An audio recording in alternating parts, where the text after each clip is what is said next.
ಆತ್ಮೀಯ ಬಂಧುಗಳೇ, ಶ್ರೀಮದ್ ಭಗವದ್ಗೀತೆ ತತ್ವ ವಿವೇಚನೆ ಟೀಕಾ ಅಧ್ಯಾಯ 6 ಆತ್ಮ ಸಂಯಮ ಯೋಗ. ಇದರಿಂದ ನಾವು ಮೊದಲನೇ ಶ್ಲೋಕವನ್ನ ತಿಳ್ಕೊಳ್ತಾ ಇದ್ವಿ. ಓದ ಭಾಗದಲ್ಲಿ ಕರ್ತವ್ಯ ಕರ್ಮ ಅಂದ್ರೆ ಯಾವ್ಯಾವುದು, ಅದನ್ನು ಹೇಗೆ ಮಾಡಬೇಕು, ಮತ್ತೆ ಕರ್ಮಫಲದ ಆಶ್ರಯವನ್ನ ತ್ಯಾಗ ಮಾಡೋದು ಅಂತಂದ್ರೆ ಏನನ್ನ ತ್ಯಾಗ ಮಾಡೋದು ಅಂತೆಲ್ಲ ತಿಳ್ಕೊಂಡ್ವಲ್ವಾ. ನಮ್ಮ ವರ್ಣಾಶ್ರಮಕ್ಕೆ ತಕ್ಕದಾದಂತಹ ಕೆಲಸಗಳನ್ನ, ಪ್ರತಿನಿತ್ಯ ಮಾಡಲೇಬೇಕಾಗಿರುವಂತಹ ಕೆಲಸಗಳನ್ನ ಶಾಸ್ತ್ರದಲ್ಲಿ ವಿಧಿವಿಧಾನಗಳನ್ನ ಕೊಟ್ಟಿರ್ತಾರೆ. ಅದಕ್ಕೆ ಮತ್ತೆ ನನ್ನ ಯೋಗ್ಯತೆಗೆ ತಕ್ಕಂಗೆ ನನ್ನ ಶಕ್ತಿ ಎಷ್ಟಿದೆಯೋ ಆ ಶಕ್ತಿಗೆ ಅನುಸಾರವಾಗಿ ಕರ್ತವ್ಯ ಮಾಡ್ತಾ ಇದ್ದೀನಿ ಅನ್ನುವಂಥ ಮನಸ್ಥಿತಿಯಿಂದ ನಾವು ಮಾಡುವಂಥದ್ದು. ಮತ್ತು ಅದರಲ್ಲಿ ಉತ್ಸಾಹದಿಂದ ಕೂಡ ಮಾಡಬೇಕು. ಎಲ್ಲೂ ಕೂಡ ನಾವು ಆಲಸ್ಯವನ್ನ ಪಡಬಾರ್ದು. ಮತ್ತೆ ಎಲ್ಲ ಹೊತ್ತಲ್ಲೂ ಕೂಡ ನಮ್ಮ ಕರ್ತವ್ಯ ಏನಿದೆಯೋ ಅದನ್ನು ಸರಿಯಾದ ರೀತಿಯಲ್ಲಿ ಮಾಡಬೇಕು ಅಂತೆಲ್ಲ ತಿಳ್ಕೊಂಡ್ವಿ. ಈಗ ಪ್ರಶ್ನೆ ಏನು ಅಂತಂದ್ರೆ, ಮೇಲೆ ಹೇಳಿದಂತಹ ಪುರುಷ ಸನ್ಯಾಸಿ ಆಗಿದ್ದಾನೆ ಮತ್ತೆ ಯೋಗಿನೂ ಆಗಿದ್ದಾನೆ ಅಂತ ಹೇಳಿದಾರಲ್ಲ, ಇದಕ್ಕೆ ಅರ್ಥ ಏನು ಅಂತ ಇಲ್ಲಿ ಪ್ರಶ್ನೆ ಕೇಳ್ತಾ ಇದ್ದಾರೆ. ಅಂದ್ರೆ ಯಾರು ಕರ್ಮಫಲದ ಆಶ್ರಯ ಪಡೀದೆ ಕರ್ತವ್ಯ ಕರ್ಮವನ್ನ ಮಾಡ್ತಾನಲ್ಲ, ಅವನು ಸನ್ಯಾಸಿನೂ ಆಗಿದ್ದಾನೆ ಯೋಗಿನೂ ಆಗಿದ್ದಾನೆ ಅಂತ ಹೇಳಿದಾರಲ್ಲ, ಅದರ ಅರ್ಥ ಏನು ಅಂತ ಇಲ್ಲಿ ಕೇಳ್ತಾ ಇದ್ದಾರೆ. ಉತ್ತರ ಏನು ಅಂತಂದ್ರೆ, ಆ ರೀತಿಯ ಕರ್ಮಯೋಗಿ ಮನುಷ್ಯ ಎಲ್ಲ ಸಂಕಲ್ಪಗಳನ್ನು ತ್ಯಾಗ ಮಾಡಿರ್ತಾನೆ. ಅವನಲ್ಲಿ ಸಂಕಲ್ಪ ಅನ್ನೋದೇ ಇರೋದಿಲ್ಲ. ಅಂದ್ರೆ ಅವನ ಒಳಗಡೆ ಪ್ರಶ್ನೆಗಳು ಅಥವಾ ಇದು ಬೇಕು ಅದು ಬೇಕು ಈ ರೀತಿ ಮಾಡ್ಬೇಕು ಅದೆಲ್ಲ ಬರ್ತಾನೆ ಇರೋದಿಲ್ಲ. ಅವನು ಒಳಗಡೆಯಿಂದ ಎಲ್ಲಾ ಸಂಕಲ್ಪಗಳನ್ನು ತ್ಯಾಗ ಮಾಡಿಬಿಟ್ಟಿರ್ತಾನೆ. ಮತ್ತೆ ಸಾಂಖ್ಯಯೋಗ ಮತ್ತೆ ಕರ್ಮಯೋಗ ಎರಡೂ ನಿಷ್ಠೆಗಳ ಚರ್ಮ ಫಲ ಏನು, ಯಥಾರ್ಥ ಜ್ಞಾನ, ಅದನ್ನ ಅವನು ಪಡ್ಕೊಂಡಿರ್ತಾನೆ. ನಾವಿವಾಗ ಸಾಂಖ್ಯಯೋಗವನ್ನಾಗ್ಲಿ ಕರ್ಮಯೋಗವನ್ನಾಗ್ಲಿ ಮಾಡಿದಾಗ ನಮಗೆ ಆ ಕಟ್ಟಕಡೆಯ ಒಂದು ಫಲ ಅಂತಂದ್ರೆ ಏನು, ಏನಿದೆಯೋ ಹಾಗೆ ನಮಗೆ ಯಥಾರ್ಥ ಜ್ಞಾನ ನಮಗೆ ಸಿಗುತ್ತೆ.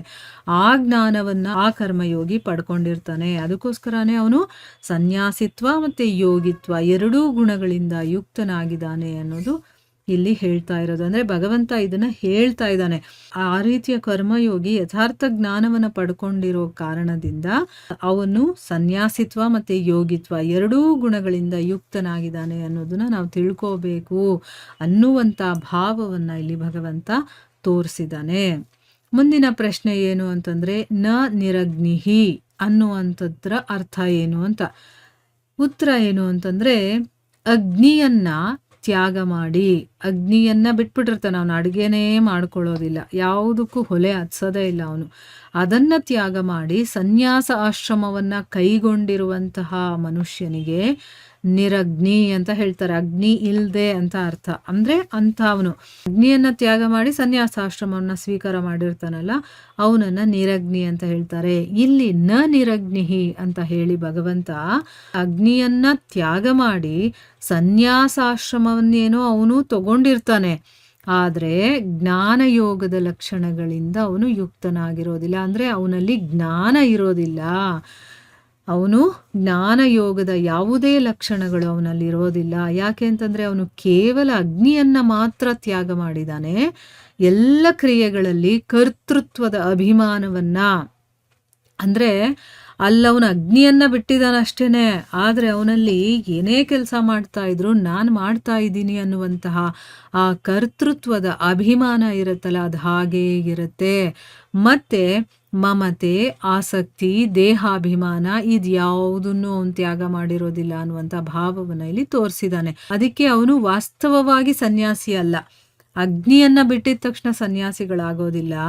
ಅವ್ರು ಏನೇ ಕೆಲಸ ಮಾಡ್ತಾ ಇದ್ರು ಕೂಡ ಅದರಲ್ಲಿ ಮಮತೆ, ಆಸಕ್ತಿ, ನಾನು ನಂದು, ಆ ಕರ್ತೃತ್ವದ ಭಾವನೆ, ದೇಹಾಭಿಮಾನ ಇದ್ಯಾವುದೂ ಬಿಡ್ಲಿಲ್ಲ ಅಂತಂದ್ರೆ ಅವನು ಸನ್ಯಾಸಿ ಆಗೋದಕ್ಕೆ ಸಾಧ್ಯನೇ ಇಲ್ಲ. ಅದಕ್ಕೆ ಅಗ್ನಿಯನ್ನ ಬಿಡೋದು ಇಂಪಾರ್ಟೆಂಟ್ ಅಲ್ಲ, ನನ್ನ ಒಳಗಡೆ ಇರುವಂತಹ ನಾನು ನಂದು, ನಾನೇ ಮಾಡ್ತಾ ಇದ್ದೀನಿ, ಇದು ನಂದು ಅನ್ನೋ ಮಮತೆ, ಆಸಕ್ತಿ, ದೇಹಾಭಿಮಾನ ಇದನ್ನೆಲ್ಲ ಬಿಡಬೇಕಾಗತ್ತೆ. ಆದ್ರೆ ಅವನು ಬಿಟ್ಟಿರೋದಿಲ್ಲ.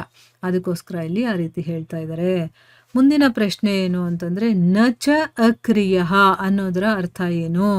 ಉತ್ತರ ಏನು ಅಂತಂದ್ರೆ, ಎಲ್ಲ ಕ್ರಿಯೆಗಳನ್ನ ಸರ್ವಥಾ ತ್ಯಾಗ ಮಾಡಿ ಧ್ಯಾನಸ್ಥನಾಗುವಂತಹ ಪುರುಷನನ್ನ ಅಕ್ರಿಯ ಅಂತ ಹೇಳ್ತಾರೆ. ಏನು ಕ್ರಿಯೆಗಳನ್ನ ಮಾಡದೇ ಇರೋನು, ಎಲ್ಲ ಕೆಲಸಗಳನ್ನು ಬಿಟ್ಬಿಡ್ತಾನೆ. ತನ್ನ ಎಲ್ಲ ಇಂದ್ರಿಯಗಳಿಂದ ಏನೇ ಕೆಲಸ ಆದ್ರೂ ಅದನ್ನೆಲ್ಲ ಕಂಪ್ಲೀಟ್ ಆಗಿ ಬಿಟ್ಟು ಧ್ಯಾನಸ್ಥನಾಗ್ತಾನಲ್ಲ, ಅಂಥ ಮನುಷ್ಯನನ್ನ ಅಕ್ರಿಯ ಅಂತ ಕರೀತಾರೆ. ಆದ್ರೆ ಇಲ್ಲಿ ನಚ ಅಕ್ರಿಯ ಅನ್ನುವಂಥ ಶಬ್ದದಿಂದ ಭಗವಂತ ಏನ್ ಹೇಳ್ತಾ ಇದ್ದಾನೆ ಅಂತಂದ್ರೆ, ಎಲ್ಲ ಕೆಲಸಗಳನ್ನ ಬಿಟ್ಟಿದ್ದಾನೆ, ಧ್ಯಾನದಲ್ಲಿ ಕೂತಿದ್ದಾನೆ. ಆದ್ರೆ ಅಂತಃಕರಣದಲ್ಲಿ ಅವನ ಒಳಗಡೆ ನಾನು ಅನ್ನುವಂಥ ಅಹಂತೆ ಇದೆ, ಮಮತೆ ಇದೆ, ರಾಗದ್ವೇಷ, ಕಾಮನೆ, ಈ ರೀತಿ ದೋಷಗಳಿರುವಂಥವನು ವಾಸ್ತವವಾಗಿ ಯೋಗಿ ಅಂತ ಅನ್ನಿಸ್ಕೊಳ್ಳೋದಿಲ್ಲ. ಅಂದ್ರೆ ಹೊರಗಡೆ ಎಲ್ಲವನ್ನ ಬಿಟ್ಟಿದ್ದಾನೆ, ಆದರೆ ಒಳಗಡೆಯಿಂದ ಅವನು ಎಲ್ಲ ಹಾಗೆ ಇಟ್ಕೊಂಡಿದ್ದಾನೆ. ಅಂಥವನು ನಿಜವಾಗ್ಲೂ ಯೋಗಿ ಅನ್ನಿಸ್ಕೊಳ್ಳೋದಿಲ್ಲ. ಯಾಕೆ ಅಂದರೆ ಅವನು ಕೂಡ ಕೇವಲ ಹೊರಗಿನ ಕ್ರಿಯೆಗಳನ್ನು ತ್ಯಾಗ ಮಾಡಿರ್ತಾನೆ.